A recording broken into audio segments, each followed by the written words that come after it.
Good morning বন্ধুরা, তোমরা সবাই কেমন আছো? আমি তো খুবই ভালো আছি। আর আজকে বারটা হলো মঙ্গলবার। আর দেখো সকাল সকাল আমার স্নান পুজো যেমন তেমন সেরকম সবই হয়ে গেছে। আসলে কি বলো তো, ছেলেটা এত সকালে ওঠে তো এই জন্য আমাকেও তাড়াতাড়ি এখন আরও তাড়াতাড়ি উঠতে হয়। 6:30 থেকে 4:45টার মধ্যে উঠে পড়ি।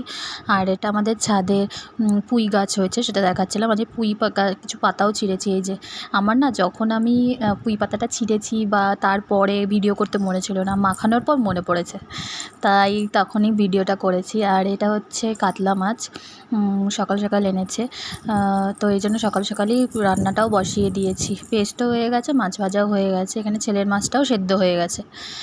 আর ওখানে রান্না চলছে, আলুটা ভাজছি, কড়াইতে আলু রয়েছে। আলুটা ভেজে একদম সিম্পল পাতলা করে ঝোল করব। আর জানো তো, দুদিন ধরে এত বৃষ্টি হচ্ছে, ওয়েদারটাও খুব সুন্দর, মানে জ্যৈষ্ঠ মাসে এত সুন্দর ওয়েদার ভাবা যায় না। আর তার মধ্যে বেলঘরিয়াতে আমাদের এদিকে এত গরম পড়ে না, গা একদম চিরবির চিরবির করে, কি বলবো।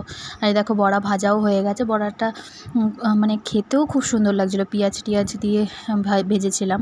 আর ঝোলটা হয়ে গেছে, এখন আমি খেতে বসেছি। ওই 2-2:30 বাজে, ছেলেকেও খাওয়ানো হয়ে গেছে।